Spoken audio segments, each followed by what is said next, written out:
Assalamualaikum warahmatullahi wabarakatuh. Izin memperkenalkan diri, nama saya Iris Kisha Fitri dengan NPM 2321020317 dari kelas 1 IMJ. Saya akan melanjutkan materi sebelumnya, yaitu yang berjudul penghalang warisan. Penghalang kewarisan dalam hukum waris Islam ada beberapa penghalang atau faktor yang dapat mempengaruhi atau memperhambat proses pewarisan dan pembagian harta warisan. Ulama Hanafiya menyebutkan ada 4 macam penghalang kewarisan, yaitu mansur. Mansur adalah perbudakan, pembunuhan, perbedaan agama, dan perbedaan negara. Yang pertama, perbedaan kekafiran antara kafir zimmi dan kafir harobah, atau kafir zimmi dan kafir harobah tidak saling mewarisi karena putusnya tali perwakilan antara mereka. Kemudian yang kedua yaitu riddah. Riddah adalah orang yang murtad, tidak bisa diwarisi harta orang muslim ataupun kafir. Harta yang dimiliki pun tidak bisa diwarisi dan diserahkan kepada baitul mal. Kemudian yang ketiga pembunuhan, atau jumhur ulama sepakat. Yang ketiga pembunuhan. Jumhur ulama sepakat bahwa ahli waris yang membunuh mewarisnya menjadi terhalang menerima warisan karena haknya sebagai ahli waris telah gugur disebabkan perbuatan pembunuhannya tersebut yang tidak baik. Kemudian ada penghalang kewarisan dalam kompilasi hukum Islam atau KHI.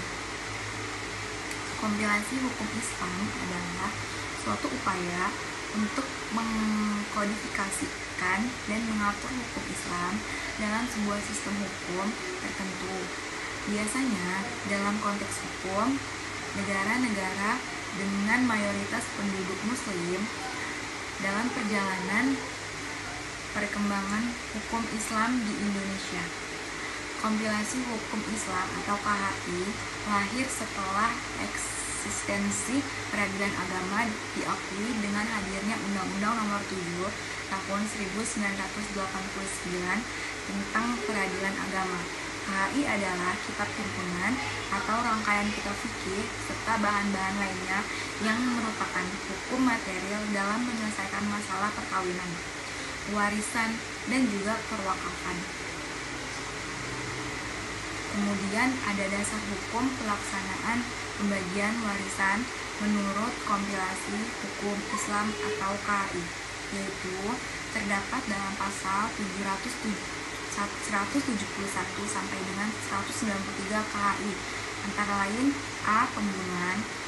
Pembunuhan yang dimaksud adalah di sini hilangnya nyawa seseorang secara langsung ataupun dengan beberapa faktor. Dan orang yang terhalang dari mewarisi adalah orang yang melakukan pembunuhan dengan cara yang tidak benar, seperti yang disebutkan dalam hadis. Kemudian ada perbedaan agama.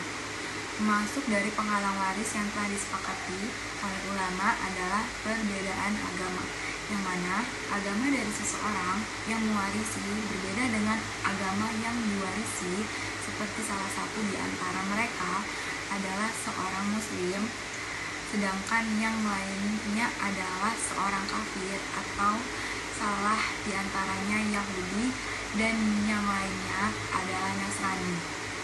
Kemudian yang C itu fitnah.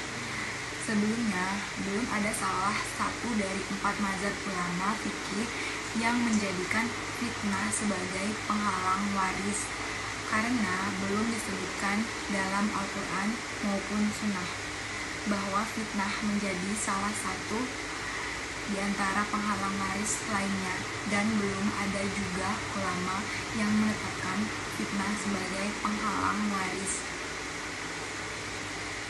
Kemudian ada upaya juga untuk mengatasi penghalang warisan, yaitu yang pertama ada pendidikan hukum waris. Masyarakat perlu diberikan pemahaman yang lebih baik tentang hukum warisan ini. Ini dapat dilakukan melalui program pendidikan, kampanye, penyuluhan untuk untuk mengedukasi individu tentang hak dan kewajiban mereka dalam hal pewarisan. Kemudian yang kedua ada penguatan hukum warisan, mengkaji dan memperbarui undang-undang warisan untuk memastikan bahwa mereka adil, relevan, dan sesuai dengan perkembangan zaman. Yang ketiga ada penyadaran masyarakat, kampanye penyuluhan untuk membangun kesadaran masyarakat tentang pentingnya warisan, hak-hak hukum, dan juga perlindungan yang tersedia dalam hukum warisan. Dan ada yang keempat, mengatasi penghalang-penghalang hukum warisan. Memerlukan kerjasama antara pemerintah,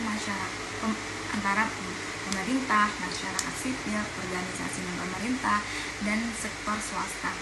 Ini adalah langkah penting dalam memastikan bahwa hak-hak warisan diakui dan dihormati, dan bahwa konflik yang berhubungan dengan warisan dapat dihindari atau diselesaikan dengan adil dan efisien.